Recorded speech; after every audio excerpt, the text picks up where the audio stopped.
সকলকে জানাই রাধে রাধে আর জন্মাষ্টমীর অনেক শুভেচ্ছা। প্রত্যেকের বাড়ির গোপু সোনা গোপাল সোনাদের জানাই আমার অনেক আদর। আর আজকে তোমাদেরকে সাথে নিয়ে আরও একটা সুন্দর ব্লগ শেয়ার করছি। আশা করছি আজকের ব্লগটাও তোমাদের খুব ভালো লাগবে।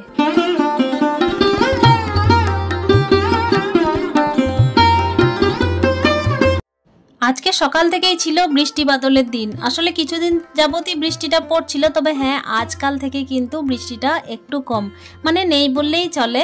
আর একটুখানি রোদ উঠেছে, সেজন্য কিন্তু আবহাওয়াটা বেশ ভালোই লাগছে। তবে যে টাইমের ব্লগটা এই যে শ্যুট করেছি সেই টাইমে কিন্তু বৃষ্টি অতি অবশ্যই পড়ছিল। দেখলেই বুঝতে পারবে যে জন্মাষ্টমীর দিন কিন্তু টুপটাপ করে বৃষ্টি সারাদিন পড়তে আছে। তো তার মধ্যেই কিন্তু সারা সপ্তাহে জুড়ে যে আশা আকাঙ্ক্ষাগুলো ছিল, যে প্রতীক্ষা ছিল, সেই প্রতীক্ষার কিন্তু অবসান ঘটিয়ে আজকে কিন্তু জন্মাষ্টমীটা সবাই মিলে পালন করব। প্রত্যেক দিনের মতো সকালের কাজগুলো সেরে নিয়েছি।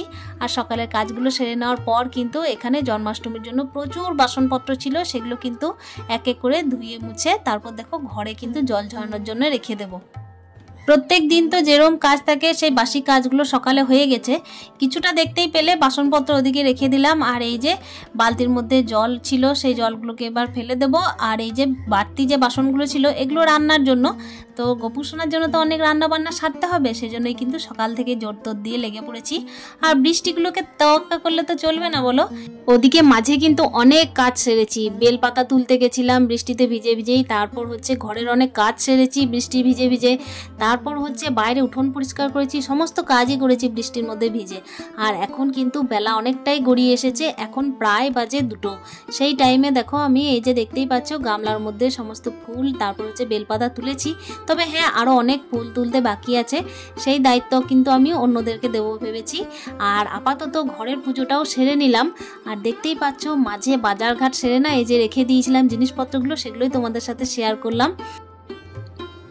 ওদিকে ঘরের অনেকগুলো কাজ সারার পরে কিন্তু বাজারঘাট সেরে তারপর চলে এসেছিলাম একদম জোর তোর দিয়ে, দেখতেই পাচ্ছ গোপু সোনার জন্য রান্না করতে। আর এই যে সামনের বাড়ির বৌদি, যেটা তোমরা আগেও ভিডিওতে দেখেছো, তাকে সোনুর মা আসলে, তো তাকে ডেকেছিলাম। আর কিন্তু আমার অনেক হেল্প করেছে, এটা মানতে হবে। আর আমি দেখো সকাল থেকে সমস্ত কাজ একা করে কিন্তু ক্লান্তি বোধ করিনি। জানি না কেন, অন্যদিন কিন্তু খেয়েও ক্লান্তি আসে, কিন্তু আজকে দেখো ক্লান্তি একদম আসেনি কেন জানি না, একটা যেন অন্যরকম এনার্জি আসছিল মনের মধ্যে। তবে হ্যাঁ ছোট্ট একটা আয়োজন হলেও, আয়োজন তো অনেক কিছু তো করতে হবে গোপু সোনার জন্য, যতটা পারা যায়, যতটা শরীরে কুলায় আর যতটা সময়ে কুলায়, তার উপর নির্ভর করেই কিন্তু কিছু কিছু রান্না করে নেব। তো চলো দেখা যাক আজকে কি কি রান্না করছি গোপু সোনার জন্য। এখানে দেখতেই পাচ্ছ এই যে আমি একটু সিমাইয়ের পায়েস করে নেব। সিমাইয়ের পায়েস করব, একটু মিষ্টি জিনিসই হবে বেশিরভাগটাই। আর শেষ বেলায় কিন্তু সবার খাওয়া দাওয়ার জন্য ব্যবস্থা করব, দেখছি কি করা যায়। এখানে সিমাইয়ের পায়েসটা অলরেডি হয়ে গেছে, তারপর কিন্তু একটুখানি করে নেব সুজি। তো সুজিটা করতেই হবে, কেন কি সবাইকে প্রসাদে দিতে হবে, তার সাথে হচ্ছে কিছু কিছু পদ তো আইটেম হিসাবে আর কি বাড়াতেও হবে গোপু সোনার জন্য। সেই জন্য যা যা মনে আসছিল তাই কিন্তু মনের খুশিতে করে নিচ্ছিলাম একটু ভালোবেসে। জানি না ভগবানকে কতটা নিবেদন করতে পারবো, তবে মন থেকে যতটা পারবো ততটা করার চেষ্টা অতি অবশ্যই করব। একটু একটু করে দেখো আইটেম বাড়তে আছে, তবে হ্যাঁ ভিডিওগুলো একটু একটু করে তোমাদের সাথে শেয়ার করার চেষ্টা করছি। আসলে সেদিন এতটাই ব্যস্ত ছিলাম যে সমস্ত রান্না কিন্তু শেয়ার করে ওঠা খুবই কঠিন। এদিকে দেখতেই পাচ্ছ তেল গরম হয়েছে, ওদিকে কিছুটা ঘিয়ের তালের বড়া ভেজে নিয়েছি, তারপর কিন্তু কিছুটা তেলের ভেজে নিচ্ছি। এগুলো সমস্তটা দেব প্রসাদে, আর ভোগের জন্য কিন্তু আলাদা ওদিকে তুলে নিয়েছি। তাল বড়া, তাল লুচি সমস্ত কিছুই হবে। আর তার সাথে কি বলতো, এমনি সাদা লুচিও হবে। এগুলো আপাতত তাল লুচিই হচ্ছে, আর তাল বড়া ওদিকে ছাকা হচ্ছে। এগুলো সমস্তটা হবে সবাইকে প্রসাদে দেওয়ার জন্য আর কিছুটা বসে খাওয়ার জন্য। তো চলো আস্তে আস্তে তোমরা দেখতে থাকো কি কি হচ্ছে। ওদিকে ভোগের সমস্ত কিছু কিন্তু আমিই রান্না করেছি, আর গোপু সোনার জন্য খুব ভালোবেসে রান্না করেছি। আর গোপু সোনা আশা করছি খুব খুশি হয়েছে। যতটুকুই করি না কেন প্রাণ ভরে কিন্তু অন্তর থেকে আর কি প্রাণ ভরে কিন্তু করার চেষ্টা করেছি। অনেকেই আজকের দিনটা এত বড় সড়ো করে পালন করে, আমি হয়তো খুব ছোট্ট করেই করেছি, তবে যেটুকু করেছি খুব মন দিয়ে করেছি। আর যেটুকু করেছি নিজের হাতে করেছি, তো সেই জন্য কিন্তু একটা অন্যরকম ফিলিংস। আর সবার জন্য করতে পারলে না খুব ভালোই লাগে। তার সঙ্গে কি বলতো, ভগবানের নিবেদন করা যে কোনো জিনিসই কিন্তু আমাদের অন্তরে ছুঁয়ে যায় যদি সেটা মন থেকে হয়। এখানে দেখতেই পাচ্ছ ওই যে আমার মামিমাকে ফুল তুলতে দিয়েছিলাম, আর তার সাথে কিন্তু সবাই মিলেই ফুল তুলতে লেগেছে। কচি কাঁচা কেউ কিন্তু বাকি নেই, ফুলগুলো তোলার জন্য কিন্তু সবাই ব্যস্ত। এখানে কিন্তু সবাই এসেছে, আর সবাই বলতে আমি খুব একটা আয়োজন করিনি, তবে যতজনকে ডেকেছিলাম ততজন এসেছে। তারপর কিন্তু সাদা লুচি ভাজতে ভাজতে মামি বলল, চল আমাকে দায়িত্বটা দে, লুচিটা ভাজি আর তুই ওইদিকে গোপাল সোনাকে একটু রেডি কর। তো ছোট্ট করে আয়োজন, তবু গোপাল সোনাকে দেখো একটুখানি মন দিয়ে সাজানোর চেষ্টা করলাম। আশা করছি তোমাদের ভালো লাগবে। আমার অতটা জ্ঞান নেই, যতটা জ্ঞান আছে ততটুকু দিয়েই কিন্তু ভগবানকে ভক্তি ভরে ডাকার চেষ্টা করি। জানি না কতটা ভগবানকে সন্তুষ্ট করতে পারি, তবে অন্তর দিয়ে ডাকি সব সময়, আর সবার মঙ্গল কামনা সব দিন করে যাই। এই নিয়ে আমাদের বাড়িতে গোপাল সোনার পুজো 3 বছর হচ্ছে। তবে প্রথম বছর যেদিন আমি গোপাল সোনাকে এনেছি সেই দিন ছিল জন্মাষ্টমীর দিন। আর কিভাবে গোপাল সোনা এসেছিল সেই হিসাবটা আমিই জানি, আর অন্য কাউকে বোঝানো সম্ভব নয়, আর হয়তো ভগবান গোপাল সোনাই জানেন। আর কি বলতো, আমি কিন্তু ইচ্ছাকৃত আনিনি, তার আশা কিন্তু একটা অন্যরকমই ছিল। সেই ফিলিংস আমি কারোর সাথে শেয়ার করতে পারবো না, আর সেই ঘটনাও শেয়ার করা হয়তো সবার সঙ্গে সম্ভব হয়ে উঠবে না। আর কি বলতো, এই জিনিস সবাই জানে যে আমি তাকে নিয়ে এসেছি, কিন্তু কিভাবে এসেছে সেটা কিন্তু আমি এখনো পর্যন্ত কাউকে বলিনি। কিভাবে যে তার এত কাছাকাছি চলে এসেছি আর কিভাবে যে সে আমার মন জুড়ে আছে সেটা তো সেই জানে একমাত্র, অন্য কাউকে বোঝানো সম্ভব নয়। আমি প্রতি মুহূর্তে কিন্তু অনুভব করতে পারি যে সে কিন্তু স্বচক্ষে আমার সামনে থাকে, তারপর হচ্ছে সশরীরে আমার সঙ্গে থাকে। এটা কিন্তু বোঝানো খুব কঠিন, কিন্তু এটাই বাস্তব। এগুলো হয়তো অনেকেই মনে করবে যে খেলনা ফেলনা, কিন্তু কিচ্ছু না, এগুলো কিন্তু সত্যি ফিলিংসের ব্যাপার। তো দেখতেই পাচ্ছি এখানে কিন্তু আমি গোপাল সোনাকে সাজিয়ে নিচ্ছি, আর যে কোনো রকমভাবেই থাকলে আমি গোপাল সোনাকে কোলে তুলে নিই। আমি কিন্তু কোনো রকমের দ্বিধাবোধ করি না, আমি নিজের সন্তানের মতো তাকে মনে করি, আমার ছোট ছেলের চোখে দেখি তাকে। তো দেখতেই পাচ্ছ এখানে কিন্তু তার হ্যাপি বার্থডে বলতে পারো, তো হ্যাপি বার্থডেতে আমি ছোট্ট করে একটু সাজগোজ করিয়ে দিয়েছি সোনাটাকে। তো চলো, আশা করছি তোমাদেরও ভালো লাগবে।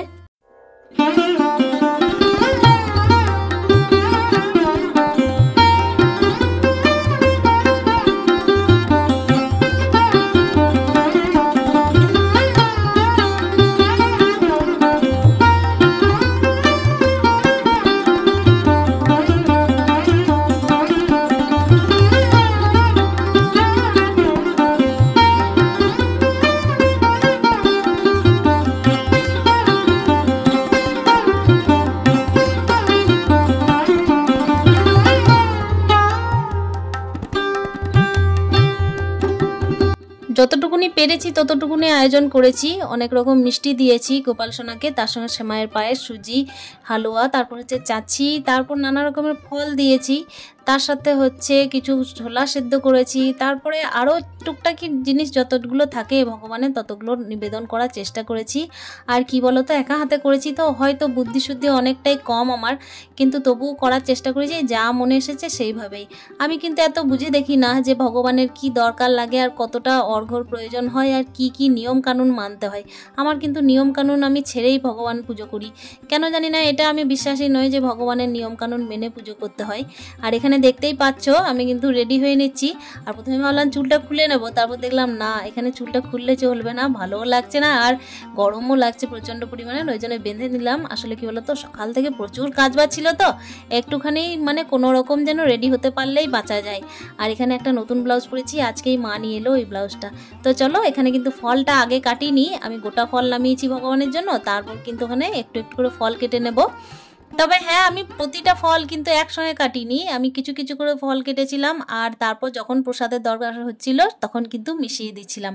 মন্ডল সুরস কলাত্তরে নেওয়া মন মন্নিমন্ডল দশস কলাত্তরে নেওয়া সং সত্তায় নেওয়া রং রজসে নেওয়া তং তমসে নেওয়া ওং অন্তরাত্মনে নেওয়া পং পরাত্মনে নেওয়া হিং জ্ঞানাত্মনে নেওয়া ওং সর্বসিদ্ধি দাহরি ওং ক্লিং শ্রী কৃষ্ণায় নেওয়া ওং এতৎ গন্ধ পুষ্প ওং গাং গোপালায় নেওয়া ওম দেবেন্দ্র মৌলি মন্দার মকরন্দ করুণালুনা বিঘ্নং হিরম্বায় নমঃ ওম সৈকুদ্ধবে পার্বতী পুত্রায় ওম গঙ্গনে। ভগবানের পুজো কিন্তু হতে থাকছিল, তার সাথে কিন্তু লোকজন যতটুকু বলেছিলাম ততটুকু কিন্তু আনাগোনা চলছিল। আসলে প্রসাদ নেওয়ার জন্যই সবাইকে ডেকেছিলাম, আর যতটা সম্ভব হবে সবাইকে বসিয়ে খাওয়ানোর চেষ্টা করব। আর দেখো ভগবানের মুখখানা যেন কত সুন্দর লাগছে না আজকে দেখতে, ফুলে যেন একদম ঢাকা পড়ে গেছে। আর কি বলতো, এত কাজের পরও সারাদিনের পর কিন্তু একটু ক্লান্তি আসেনি, এত ভালো লাগছিল, মনে হচ্ছিল যেন দিনটা ঘুরে ফিরে আসুক। আর এই দিনের জন্য আমি গোটা বছর অপেক্ষা করে থাকি, গোটা বছর গোপাল সোনার পুজো করার পর কিন্তু আজকের এই দিনটা আমি পাই।